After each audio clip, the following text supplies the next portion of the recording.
Then you get into the RAW, right? The RAW story, the Research and Analysis Wing, the Indian Intelligence Organization. Everybody knows the ISI. They've been demonized. U.S. media have never talked about the RAW, R-A-W. Raw deal is what you're going to get from them.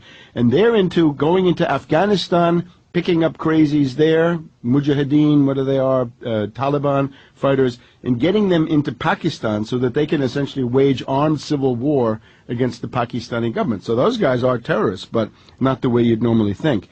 Now, the RAW leads us then to this world of Hindu terrorism, and this is very, very big. U.S. media never interested in this stuff.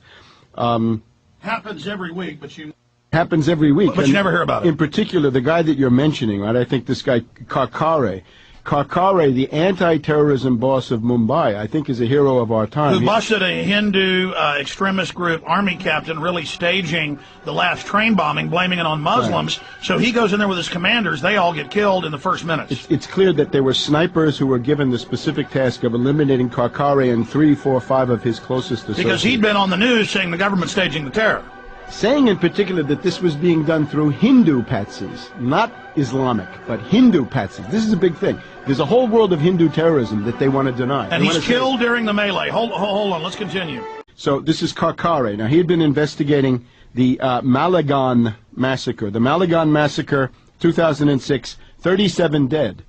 And he had been saying, look, it's not clear that these were Muslims. It's not clear that these were Pakistanis at all. It looks to me more like it's this world of Hindu, and he bust the army Hindu captain. terrorism. He bust the army captain. And the BJP candidate, basically the shadow prime minister of the BJP, the Hindu nationalists, I guess, had come out saying this guy should be fired. There were calls to fire him, and he was getting before death he was threats. killed. Right. So now, in the middle of this event, it looks like there's a special team that has only one task, which is to kill him, because they knew that he would be in the front rank of the people doing something about it, whereas the other Indian forces, I mean, now, I want to warn good cops. hours. I want to warn good cops and good FBI, like John O'Neill, who they killed in 9/11 and threw in the building.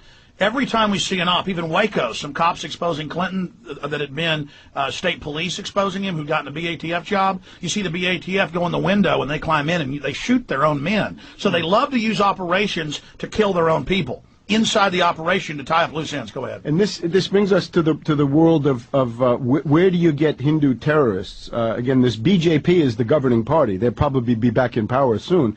But then there's this other thing called the RSS, Hindu extreme nationalists, racists, Hindu superiority the ones types. that killed Gandhi because he wouldn't go to war with Muslims. And I guess the shorthand for this would be Hindu fascism. And what we're getting, you see, Obama is attracting a kind of a fascist international made up of the lunatic Saakashvili, Polish and Ukrainian extremists, and now we're getting Hindu fascists becoming the great friends of the United States.